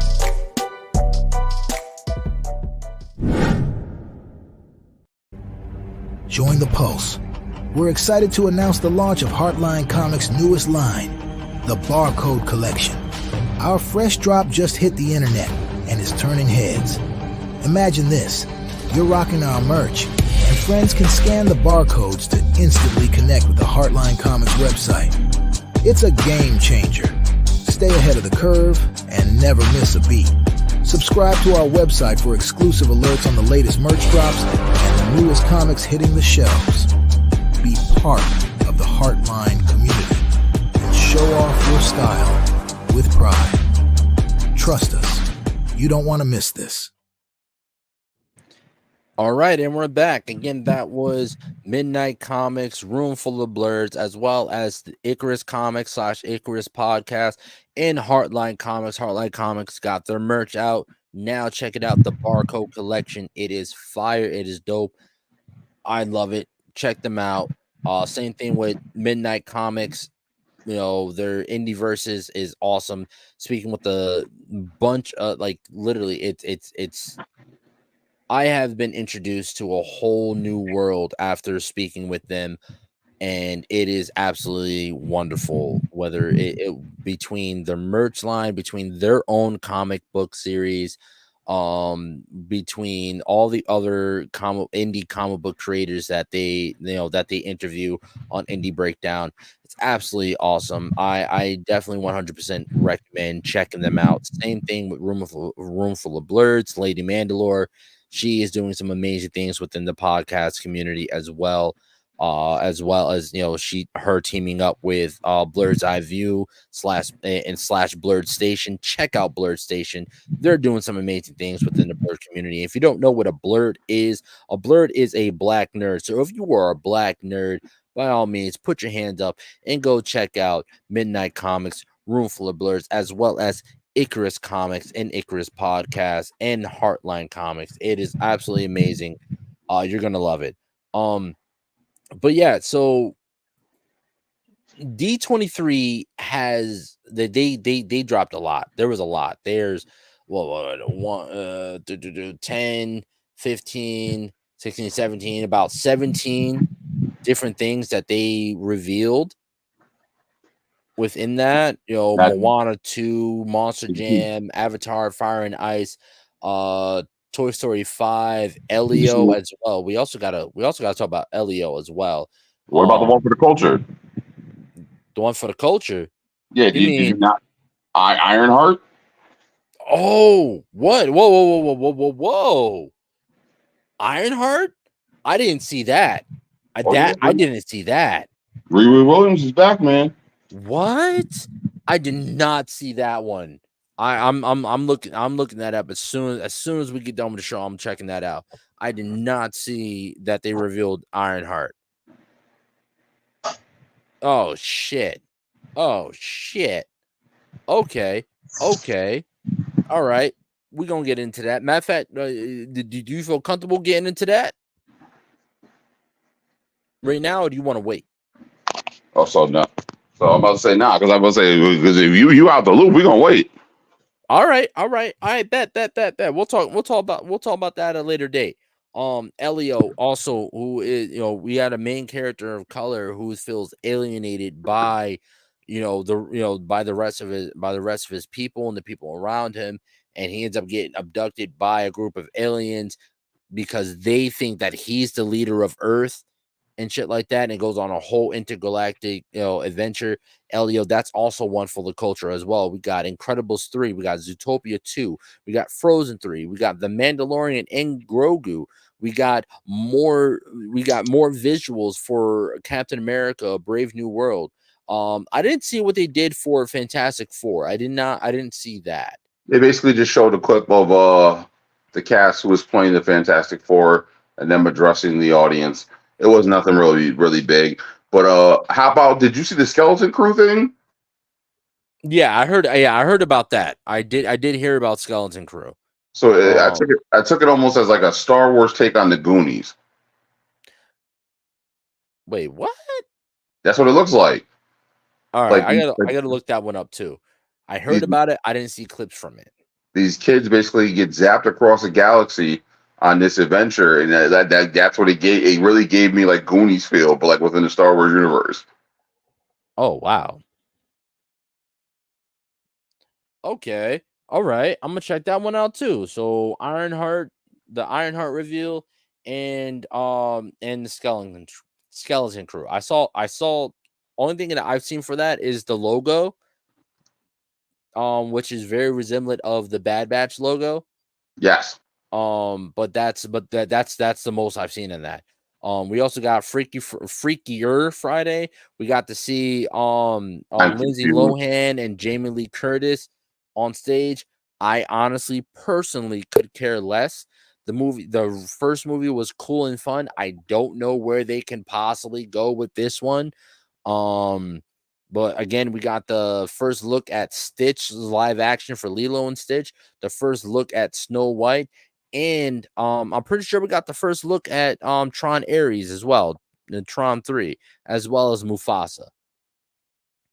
So there's so much that D23 dropped, and honestly, I knew it. I fucking knew it. I knew that it was gonna go crazy because fucking Hall H went fucking crazy. Hall H went crazy. What are you talking about? Oh, for San Diego Comic-Con. San Diego Comic-Con Hall H went crazy. They went they went crazy. Marvel went crazy for Hall H. Because that's the hall that Marvel's always in every year is Hall H. I call it the Hall of Heroes because at this point it's always Hall H. But yeah, from everything that Disney owns, from Disney, Pixar, Lucasfilms to Marvel, they released something for each one of those things. Now, I'm not 100% sure what is Monster Jam. Did you see anything about that? I know it has to deal with I know The Rock's a part of it, but is it like from what I've been seeing, it's like described as an immersive and cool like live action experiences focused on monster trucks. I mean, I don't know. I know monster trucks are involved, but I didn't see no big thing about it or them talking any details about it. So I was kind of like, okay. Okay.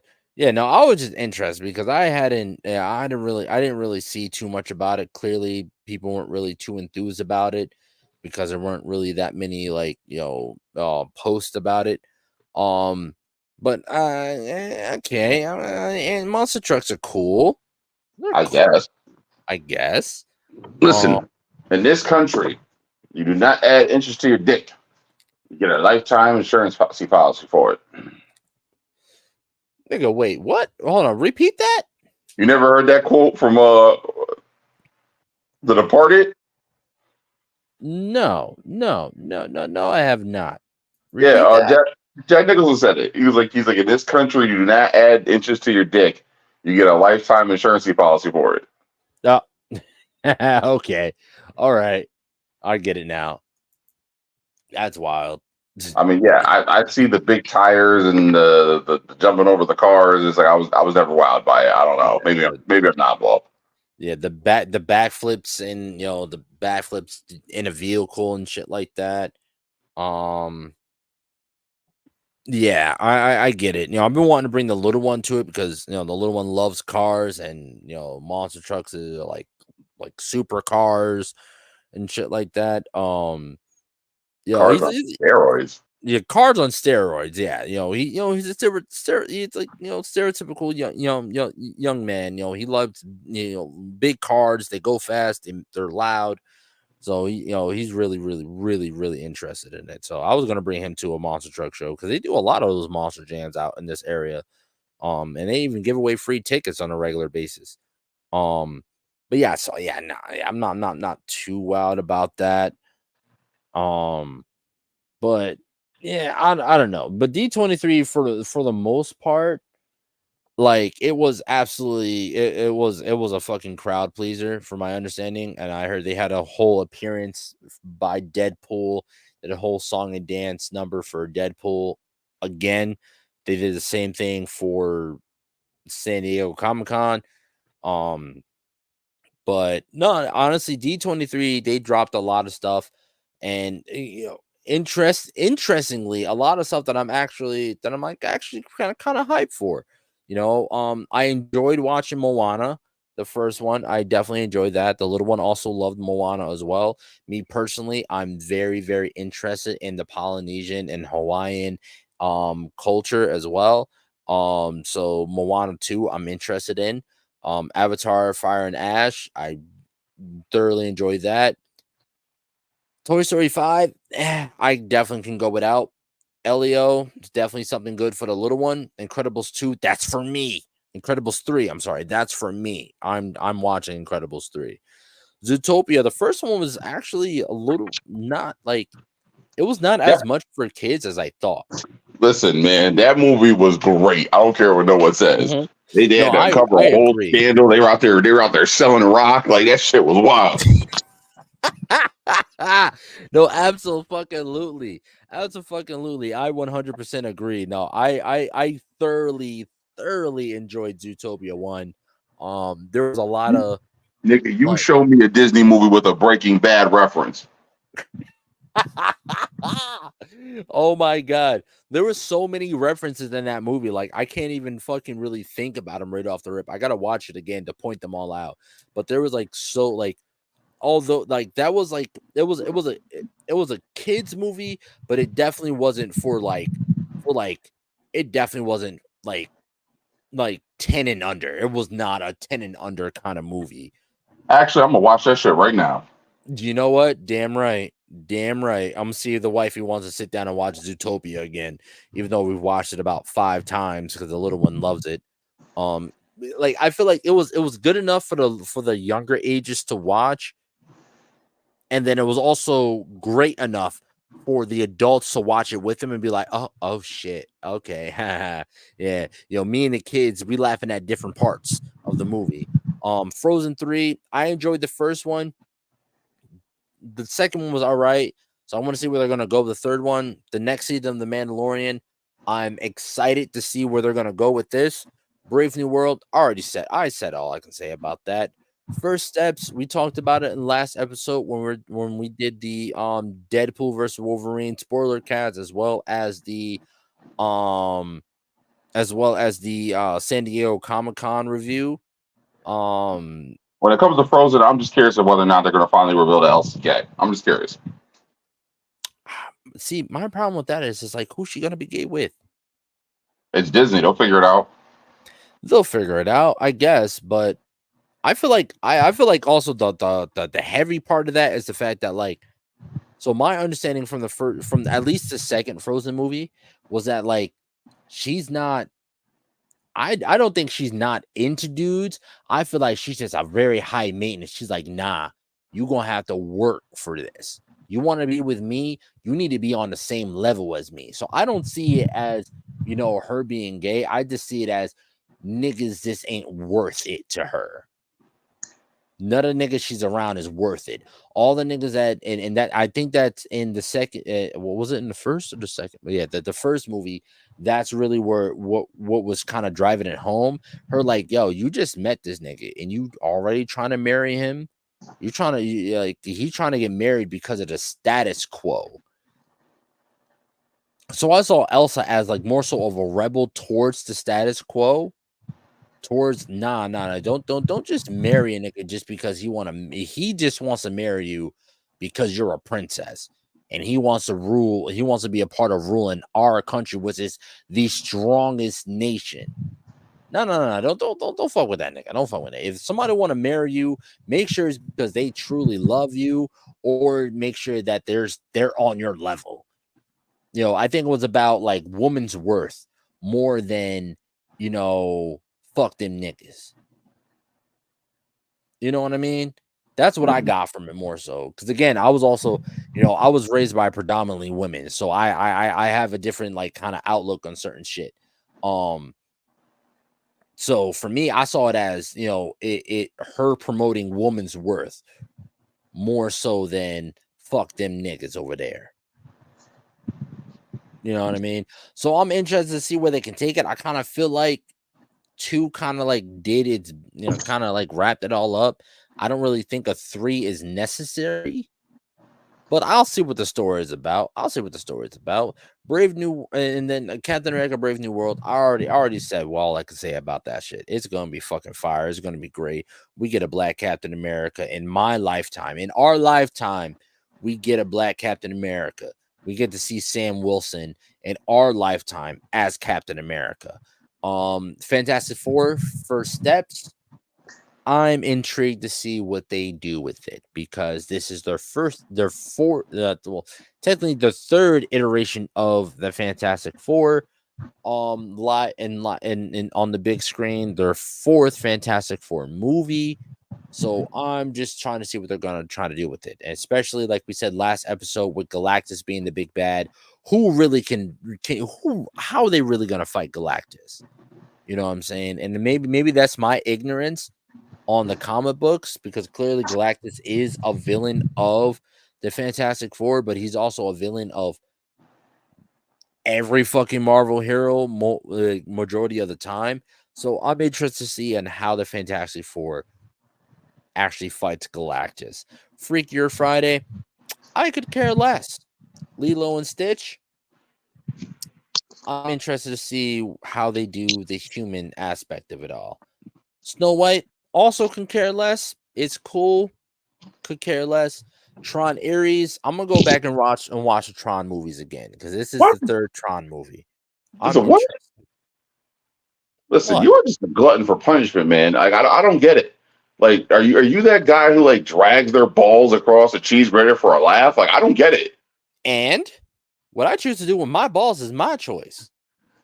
Oh my god. But no, no. What are you talking about? When I said about Snow White? No, nigga, I'm talking about Tron. I'm mad that you would speak on Tron and then go back to Snow White. What the fuck does one? Never mind. Never mind. It's Whoa. fine. What do you mean speak on Tron? Did I do that? You just said you were gonna go back and watch them. Did you not just say that? Yeah, I'm gonna go back and rewatch Tron. Oh, you are hilarious. What is wrong with me going back and rewatching Tron? Hey, listen, man. You want to waste them hours of your life, nigga? That's on you. Fuck that. Hey, nigga, I got hours to spare at this point in time. Both me and you know I got hours to spare at this point in time. So All right. why not? Yeah. They're interesting. I don't find them. My first time watching through the first Tron and then years later, them making that second Tron movie. I'm I not. mean, Yeah, I'm not excited about it. I'm interested. I don't get it. I don't. First, you start off. You start off with the Fantastic Four, and you remove it, and then somehow we went. Oh, that reminds me, Go yo. ahead. Did you know that there is a version basically of the Silver Surfer that's black?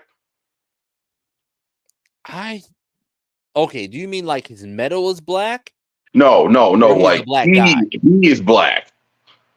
I think I read something. I came across something a while ago about that, but never really fully dived and looked into it. So apparently, there's a cat goes by Ghostlight who built a nanotech suit, which is similar to like a whole suit of armor that basically reacts to like what he needs it to do, and then this board allows him to excuse me, not the board. The suit allows him to connect to the power cosmic. Ah, I know of the Black Surfer. He's pretty much a Silver Surfer with some level of corruption to him. Don't know really too much, but no, like actual like a Silver Surfer that's not Norrin Rad. No, even the female Silver Surfer that they're talking about that they're going to be dropping with this, I don't know much about her, even though she is a part of the comics. I don't know much about her. But no, I never heard about an actual black man being the Silver Surfer. No. That's interesting. I'm gonna look. Yeah, holy shit.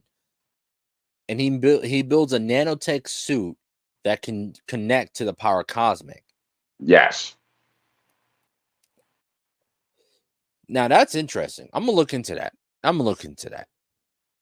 I did not know about that. I'm interested in that. Now when it comes to Mufasa, after what you told me from the trailer of it, I'm definitely gonna check it out, because that's something that's interesting, because that goes against the entire narrative that we've been told for all these decades. That's what gets me interested. Like, if anything, that would give anybody an axe to grind. Absolutely. I mean, that's what gave, Kane Markle the axe to grind against Charles Xavier. Mm. The adopted son getting all the praise while the blood son, ain't get shit but pissed on.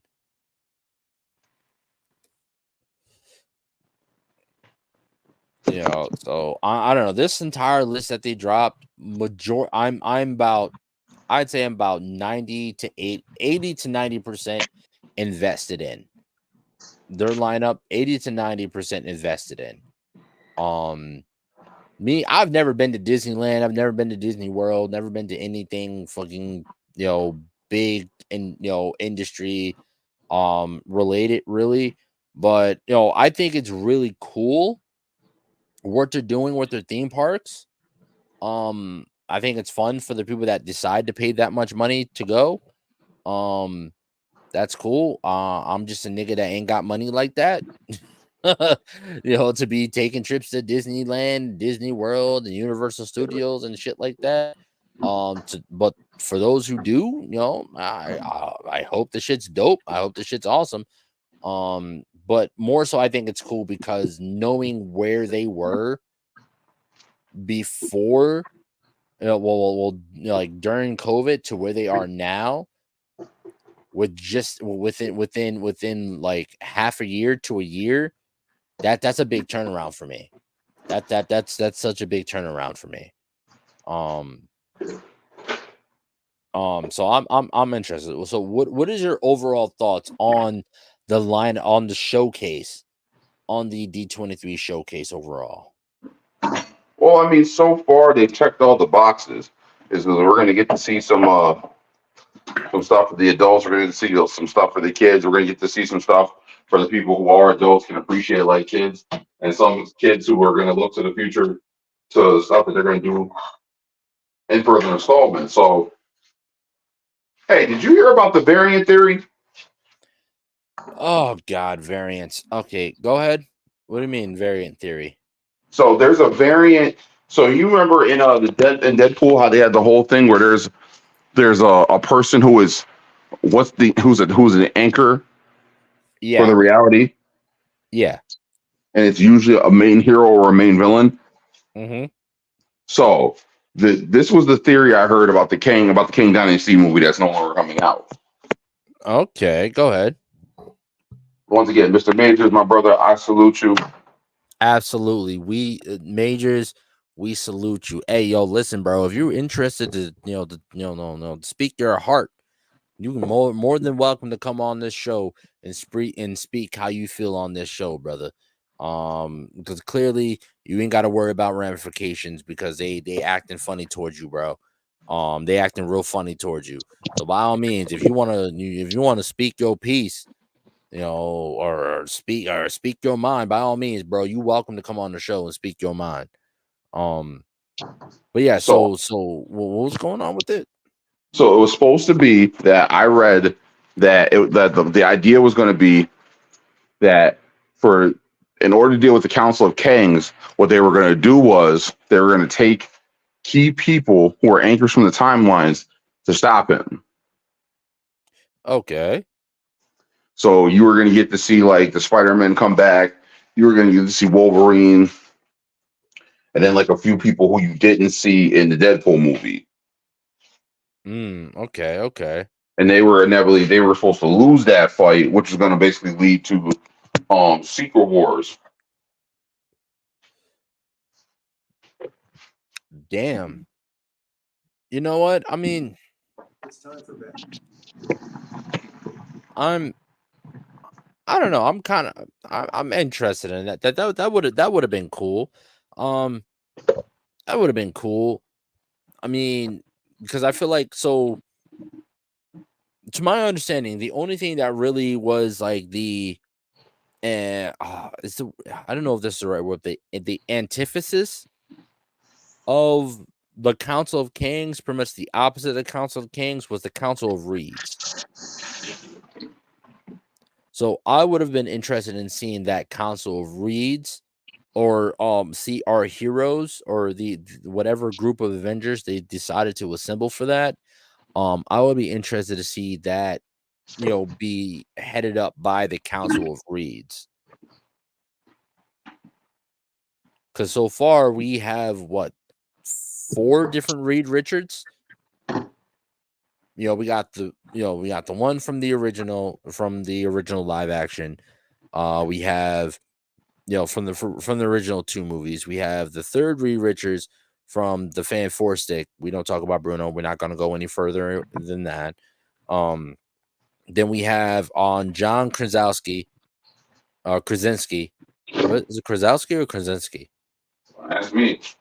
Oh yeah. Well, we have him that got spaghettified in WandaVision. No, not WandaVision. Multiverse of Madness. Sorry. And then we now have Pedro Pascal. So that's 4. So that I would have been interested in seeing that Council of Reeds be the ones that kind of like quarterbacking our this whatever team of Avengers that they had assembled. And again, I still feel like the current team of Avengers that they have right now is not really it.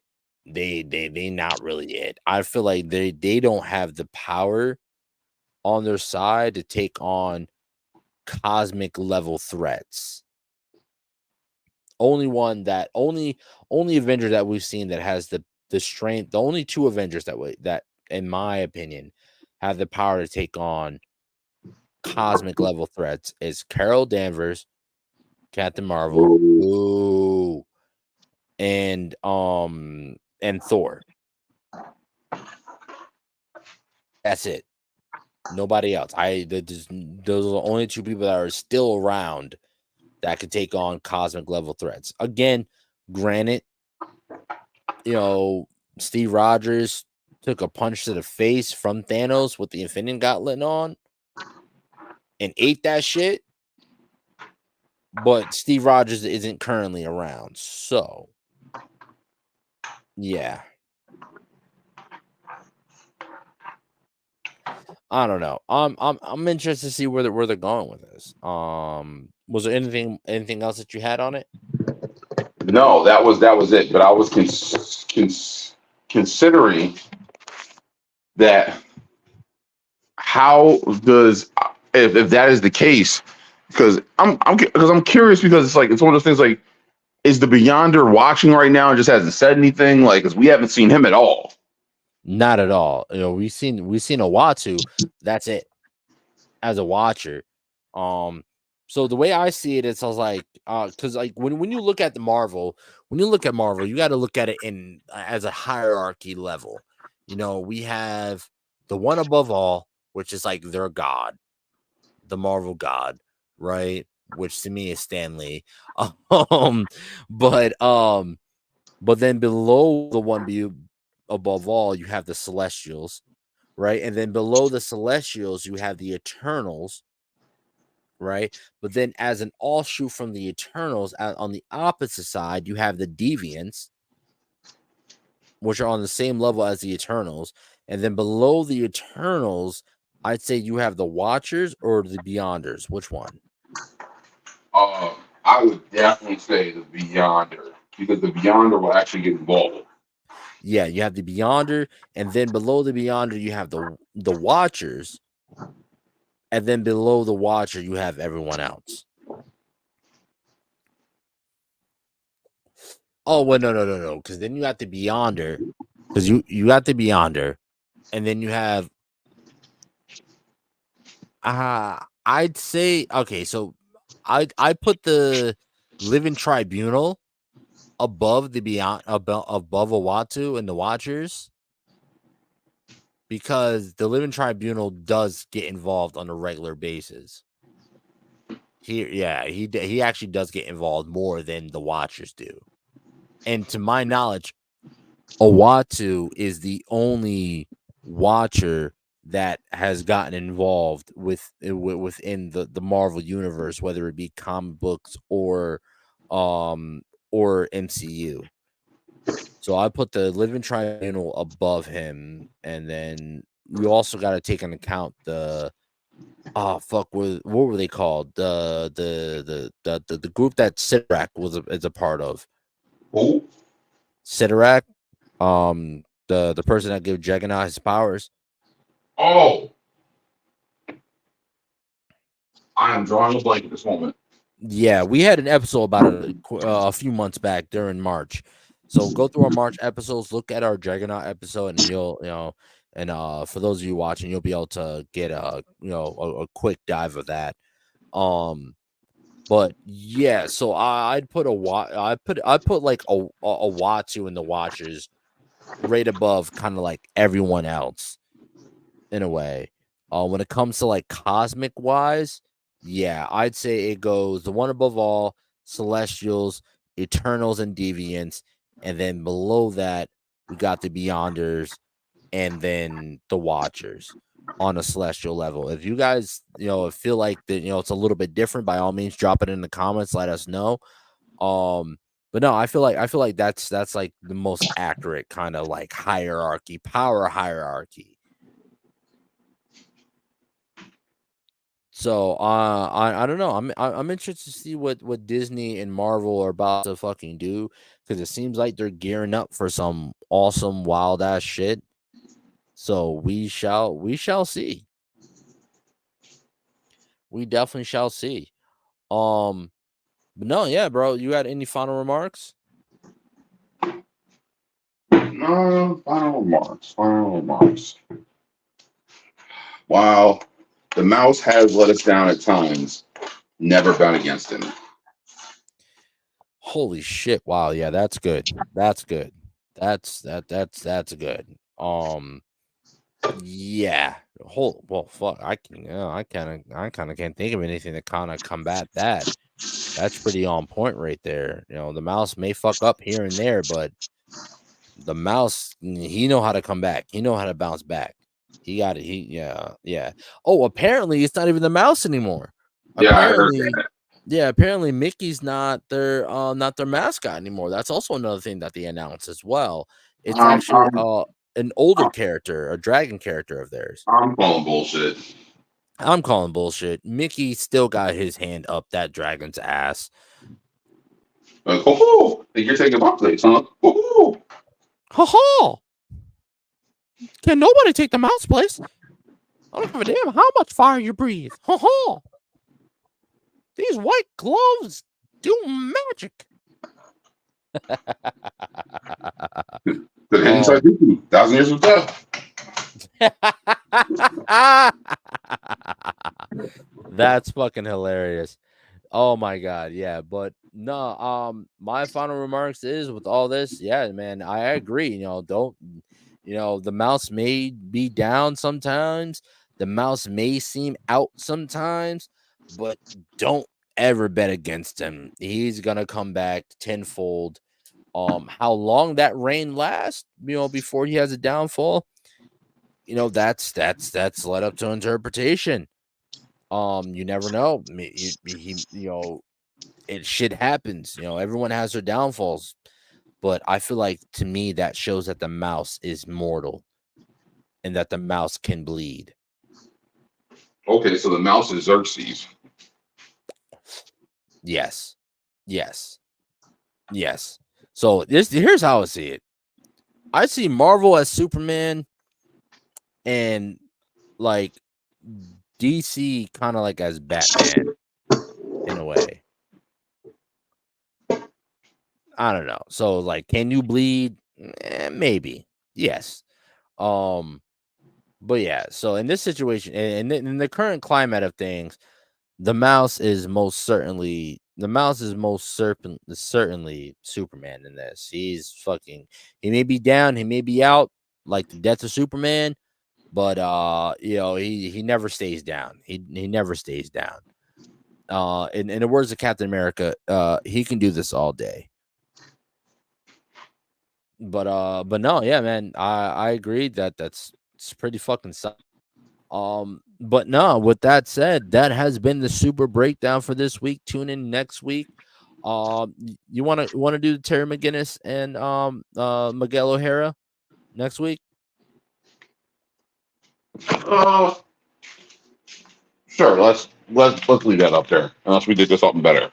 Yeah, we'll probably think of something better, but as of right now, look forward to that Terry McGinnis and Miguel O'Hara. I know we've been talking about it for like 4 weeks now. It's going on 4 weeks now that we're talking about. So maybe this 4th week coming up, we'll give it to you. That's just us making sure that we do all of our homework and make sure that we're making sense of everything. But no, that's been it. Thank y'all for tuning in to another week of the Super Breakdown. We are officially past 70 episodes. By the end of the year, I got to double check, but I think either the end of the year or the start of next year, we'll be hitting our 100th episode. Sold. But nah, yeah, we're trying to plan something good for the 100th episode. If y'all stay tuned, if y'all love what we got going on, by all means, feel free to love and support us. Check out our website, thesuperbreakdown.com. Check out our merch. You can watch all of our episodes on our website as well, thesuperbreakdown.com. If you happen to be handed a scan and stick, or you see a scan and stick with the TSB logo, by all means, scan it. Check us out. Or if you have a sticker, scan the sticker and pass it on to a friend, or stick it wherever you see necessary. Hell, I know Triage is like fucking. I know Deso. Deso has definitely. He's randomly posting them up in random stalls, places. We've been random places. You know what? I'm interested to see if we're able to hit Saratoga Comic-Con in November. I'm interested to see if our stickers are still up out there outside the parking garage. Let's find out. Let's find out. So we'll see y'all next week on the Super Breakdown podcast. Please tune in, show us love. Facebook, YouTube, Twitch, Kick. We love y'all. Until next week, always remember, fuck prep time. Fuck prep time.